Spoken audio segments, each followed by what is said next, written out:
નમસ્કાર મિત્રો હાલ ગુજરાતમાં એક ધગધગતો સળગતો પ્રશ્ન એવો છે.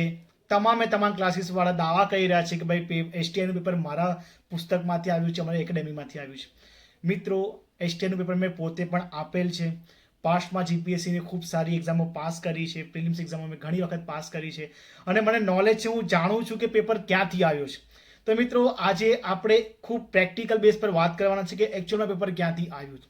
મિત્રો, હાલ મારા પાસે સમયનો અભાવ છે એટલે હું તમને પર્ટિક્યુલર નહીં કહી શકું કે આ પેપરમાંથી પ્રશ્ન હતો. પણ મિત્રો, તમે 2017 પહેલાં જે જીપીએસસીના પેપરો લેવાયેલા છે એ તમામ પેપર ઉઠાવજો અને જે એસટીઆઈનું પેપર હતું એ ઉઠાવજો.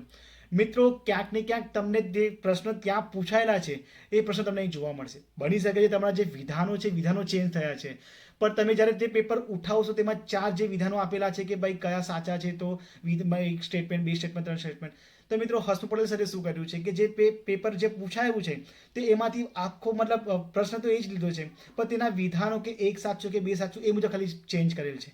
તો મિત્રો, હવે સીધી વસ્તુ છે કે જો તમે ફોર એક્ઝામ્પલ, જો અત્યારે હું પીવાયક્યુના પ્રશ્નો માટે એક પુસ્તક બનાવું, એમાં હું જીપીએસસીના પેપરો, કોન્સ્ટેબલના પેપરો, પીએસઆઈના પેપર, તમામ એક્ઝામના પેપરના જે પ્રશ્નો હું મારા જો બુકમાં લઈ લઉં.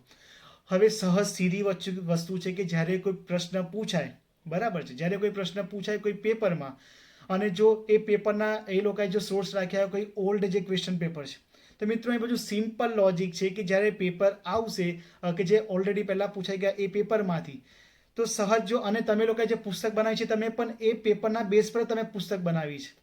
તો મિત્રો, એ બધું કોરિલેશનને ખાસ સમજજો કે મતલબ જે પેપરના પ્રશ્નો આવ્યા છે એ ઓલ્ડ પ્રશ્નપત્રમાંથી આવ્યા છે જે ક્વેશ્ચન છે, અને તમે જે પુસ્તક બનાવી છે તે પણ ઓલ્ડ ક્વેશ્ચનમાંથી બનાવી છે. તો તમે હવે કઈ રીતે દાવો કરી શકો છો કે ભાઈ જે પ્રશ્ન પૂછાયા છે મારી પુસ્તકમાંથી બનાવ્યા છે? મિત્રો, 1-2 ક્લાસીસ છે જે કોન્સ્ટેબલ માટે તો છાતી ઠોકીને કહે છે કે ભાઈ અમે જ બનાવીશું, અમારા ક્લાસવાળા જ બનશે. તો મિત્રો, કોઈ પ્રકારના મતલબ આવી મિથ કે જે અત્યારે આખા માર્કેટમાં સ્પ્રેડ થઈ રહી છે, અને ખાસ તો જે કોન્સ્ટેબલની તૈયારી કરે છે ખૂબ ઇનોસન્ટ છોકરાઓ છે, ગામડાના છોકરા હોય છે, તો તે તમામ ખૂબ જલ્દીથી ડાયવર્ટ થઈ જતા હોય છે. મિત્રો, કોઈની વાતમાં આવવાની જરૂર નથી. ખરેખર કહું છું કે અને મને એવું લાગે છે કે ટૂંક સમયમાં આપણે હસમુખ પટેલ સર એક ટ્વીટ કરશે કે ભાઈ તમે જે પુસ્તક બનાવી છે ને એ અમારા પેપરમાંથી આવેલું. બની શકે છે ને, જો તમે દાવો કરતા હોય કે ભાઈ હસમુખ પટેલ સરે જે પેપર પૂછ્યું અમારી પુસ્તકમાંથી પૂછ્યું છે, તો એમને પણ રાઈટ છે, એ પણ મતલબ ટ્વીટ કરશે કે ભાઈ તમે જે પુસ્તક બનાવી છે અમારા પેપરમાંથી આવ્યું છે. તો ખાસ મિત્રો, આ માર્કેટિંગને સમજજો. લોકો તો મતલબ અહીં બધું ફેરવી રહ્યા છે, અને ખાસ તો અત્યારે હું જોઉં છું કે ઘણા બધા ડિબેટ કરતા હોય છે, અને એક ક્લાસમાં તો વારંવાર રોજે લાઈવ સાંજે આવી રહ્યા છે, અને પેજ ઘણા બધા દેખો આ પ્રશ્ન અહીંથી પૂછાયું. લા ભાઈ, તમે પેપર બનાવ્યું છે, પેલા પેપરોમાંથી તમે પુસ્તક બનાવ્યું છે, તો સહજ સીધી વાત તમે કેમ એવું નથી કહેતા કે ભાઈ જે પ્રશ્ન પૂછાયા છે એ ઓલ્ડ પેપરમાંથી પૂછાયા છે? તમે કેમ એવું કહો છો કે ભાઈ જે પ્રશ્ન પૂછાય છે ફક્ત મારી પુસ્તકમાંથી પૂછાયું છે? તો પ્લીઝ છોકરાઓને મિસગાઈડ ન કરો. જે વાસ્તવિકતા છે તેના પર વાત કરવાની મતલબ ખાસ જરૂર છે.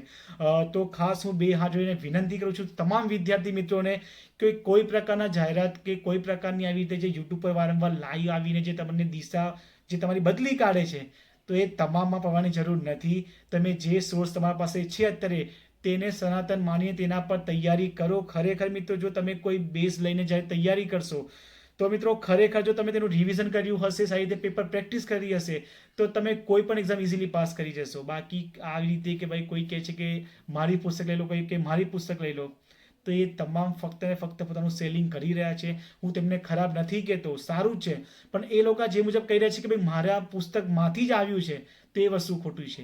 તો એ લોકોએ ખાસ કરેક્શન કરવાની જરૂર છે કે ભાઈ જે ઓલ્ડ પેપરના પ્રશ્નો છે તમે તે કરો, તેમાંથી પ્રશ્નો આવી રહ્યા છે, એ પેપરમાંથી પ્રશ્નો આવી રહ્યા છે, તો એ પ્રશ્નો જો તમારે વાંચવા હોય તો તમે મારા પુસ્તકમાંથી વાંચી શકો છો. જો આ વસ્તુની તમે જો વસ્તુ કીધી હોત તો મને આટલું બધી વાંધો ન આવત, પણ તમે કહો છો ભાઈ મારા પુસ્તકમાંથી જ આવ્યું છે. તમે એવું કહેવા તૈયાર નથી કે ભાઈ મારી જે પુસ્તક બની છે પીવાયક્યુ પરથી બની છે. તો મિત્રો, અહીં બાજુ તમે બધા હોશિયાર છો, સમજી ગયા છો કે હું શું કહેવા ઈચ્છું છું, અને ઘણા બધા હશે કે જે માની ગયા, સમજી ગયા છે કે હું કોની વાત કરી રહ્યો છું. તો ખાસ થોડું લોજિકલી વાત કરજો, થોડું લોજિકલ આ જે લોજિક જે ચાલે છે અત્યારે જે માર્કેટમાં જે હોટ ફેવરેટ કોઈ ટોપિક હોય ક્લાસીસવાળા માટે, તો તે છે પીએસઆઈ ને કોન્સ્ટેબલ, કારણ કે ખૂબ મોટું પ્રકારની તૈયારી કરતા હોય છે. તો મિત્રો, જે લોકો તૈયારી કરી રહ્યા એસ્પિરન્ટ છે, ખાસ થોડું સમજજો, હું શું કહેવા ઈચ્છું છું એ વાતને પણ જાણજો. તો મળીએ મિત્રો નેક્સ્ટ વિડીયોમાં. જય હિન્દ, જય ભારત.